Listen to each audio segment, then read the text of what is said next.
Famille, je vous jure, il y avait que des... Alors, un truc de fou. Il y avait des photos de moi et de ma famille partout, des photos de GMK, des photos de d'autres gens connus, un fou le mec. Tu vois, qui est venu il y a 5 ans essayer de kidnapper mon fils pour venir encore une fois chez moi escalader les barrières, machin.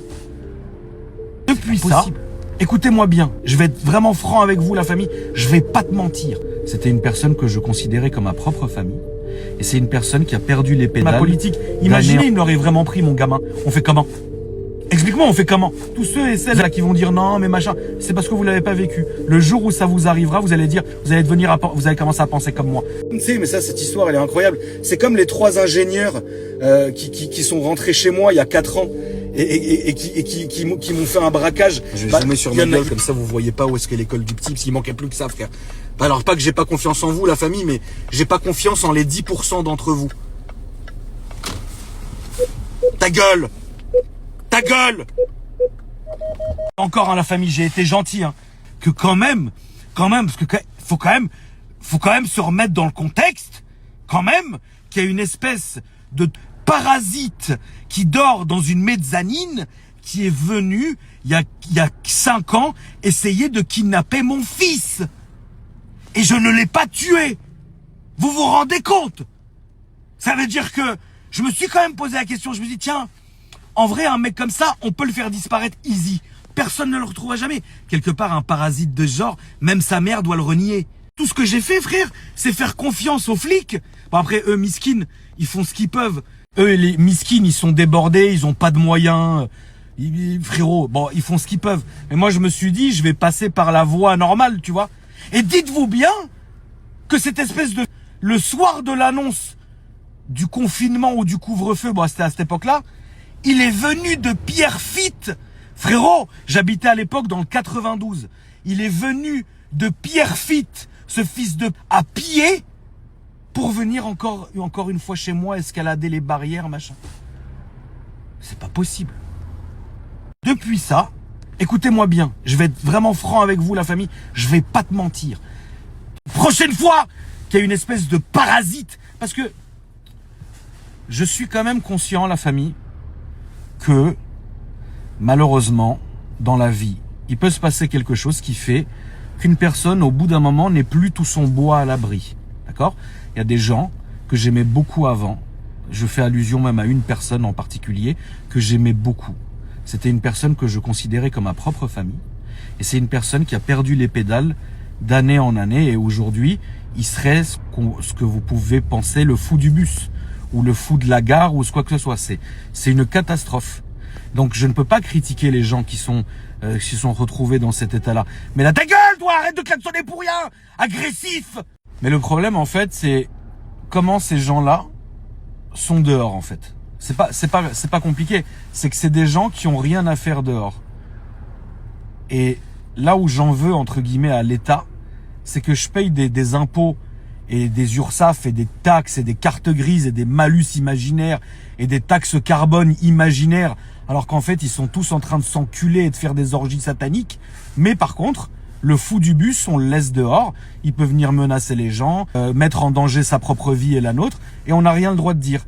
Mais non, tu vois ce que je veux dire? C'est ça, je suis désolé, je peux pas, enfin, je suis pas d'accord avec ça, tu vois? Tous ceux et celles là qui vont dire non, mais machin, c'est parce que vous l'avez pas vécu. Le jour où ça vous arrivera, vous allez dire, vous allez commencer à penser comme moi. Ces gens-là, ils ont rien à faire dehors, la famille. Ils ont rien à faire. Il faut qu'ils soient respectés, bien traités, dans un endroit fait pour eux. On leur apporte des soins, où on peut les écouter, où il y a des gens professionnels qui les encadrent. Mais un mec comme ça, largué dans la rue, Dieu seul sait ce qu'il peut faire, la famille. Encore moi, j'ai les moyens de ma politique. Imaginez, il me l'aurait vraiment pris, mon gamin. On fait comment? Explique-moi, on fait comment? Vous allez faire quoi? En vrai, vous allez faire quoi? Et le pire, la famille, c'est que évidemment, on a réussi à remonter ce gars-là, on a remonté sa famille, etc. Bon, à un moment donné, j'ai eu... Ça, c'est vrai, ça a ma charge. Il y a un moment donné, en fait, on a réussi à avoir évidemment son adresse, son étage, son truc, machin. On a même vu sa daronne, enfin... On pouvait faire beaucoup, tu vois ce que je veux dire. Mais au moment après, j'ai dit non, ne faites rien, parce que finalement, c'est pas à la famille de payer pour les dégâts d'une personne. Et qu'est-ce que vous allez faire vis-à-vis... D'ailleurs, je vais être franc avec vous. Bon, je peux le dire, tu vois, je m'en bats. Moi, de toute façon, je m'en fous. À un moment donné, moi, j'avais un plan qui était quand même bien échafaudé, tu vois. Et c'est ma mère qui m'a interdit. Elle m'a dit non, non, non, non. Elle m'a dit déjà, c'est pas à sa famille de payer pour les erreurs ou pour la folie de quelqu'un. Mais moi, après, j'avais mon jugement qui était altéré, la famille, puisqu'on parle de mon enfant. On parle pas d'un mec qui a un kebab à Bobigny. Je m'en fous, moi, de ça. Là, je te parle vraiment de... on a réussi à retracer l'adresse, la famille entière d'un mec qui voulait s'en prendre et faire du mal à mes enfants. Donc, techniquement, j'avais pas de limite. Enfin, j'en ai toujours pas, d'ailleurs. Mais c'est ma mère qui m'a dit, ne fais pas. Et donc, on n'a pas fait. On a fait, mais pas ça. Et du coup, bon, voilà. Mais, c'est pour vous dire, la famille, que ce mec-là, tant qu'il sera pas pris en compte vraiment, parce qu'il a fait aller-retour dans des hôpitaux psychiatriques, mais il s'échappait tout le temps. C'est pas ma faute. Et n'en reste que c'est hyper grave. C'est pour ça que j'arrête pas de vous dire, s'il vous plaît, la famille, faites attention à vous. Pourquoi? Parce que il y a de plus en plus de personnes dérangées dans les rues. Et donc, c'est pas marrant. C'est pas le fou du bus que tu filmes en train de crier ou tu le mets sur TikTok. C'est pas marrant. C'est des gens, ils sont pas maîtres d'eux-mêmes. Ils ont pas de discernement. Ils savent pas ce qui est bon, ce qui est mal. L'autre, on a réussi à remonter des conversations. On a regardé dans son téléphone, etc. Je vous jure, un fou furieux, la famille. À base de tête genre de Daesh, un pro-Daesh, le mec. Hein. Genre, un cas social, frère. Un mec comme ça, la famille, et moi c'est ce que j'ai dit aux flics, hein, parce qu'il y a une équipe qui a été très correcte avec moi, une équipe de flics qui est venue spécialement venir me voir en me disant voilà Akram, on voulait te prévenir, le mec il est sorti d'hôpital psychiatrique, fais attention, il est dehors. Les flics ils m'ont dit tu vois ce mec là, on a fait je sais pas combien de signalements dessus, et bah dis-toi que ce mec là il est encore dans les rues, alors que c'était à base de il voulait aller faire le djihad, il avait dans son téléphone, la famille, je vous jure, il y avait que un truc de fou, il y avait des photos de moi et de ma famille partout, des photos de GMK, des photos de d'autres gens connus, un fou le mec, tu vois ce que je veux dire? En vrai, on aurait peut-être dû, tu vois, mais la daronne m'a interdit. Désolé, la famille, ma story, elle a été coupée par un appel d'Honoré. Honoré qui m'appelle du sud. Bon, je te dérange 32 secondes, ce que t'as à l'œil, c'est un or gelé. Je dis, mais frérot, je le sais. Prendre de l'or, tu vas voir, c'est pas une technique, c'est prendre de l'or. Mets dessus, 30 secondes. Je dis, mais j'ai pas de Rolex en or, il faut que je rentre à la maison, prendre un de mes lingots.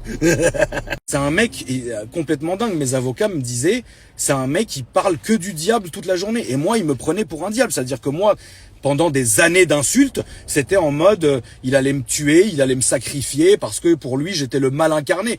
Alors, à sa décharge.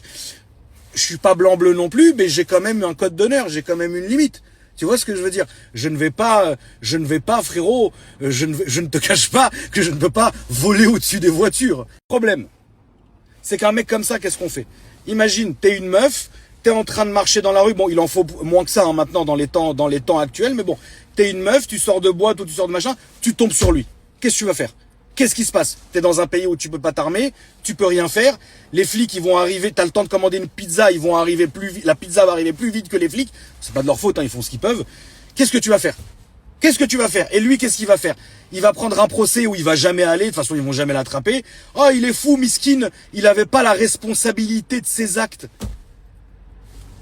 Désolé, ce genre de mec n'a rien à foutre dehors. Tu sais, mais ça, cette histoire, elle est incroyable. C'est comme les 3 ingénieurs qui sont rentrés chez moi il y a 4 ans et qui m'ont fait un braquage. Bah, il y a un des ingénieurs, le pire, le chef des ingénieurs, qui quand même, il essaye de plaider la folie actuellement. Wesh, madame la juge, je suis en train de voir je vois des jeans, je vois des genoux, il faut m'enfermer. Mais ta gueule, on sait que tu mens. Tu vois ce que je veux dire? Donc cette merde aussi n'a rien à faire chez nous. D'ailleurs, je tiens quand même à le préciser. Hein, quand même. Je peux dire chez nous. Hein.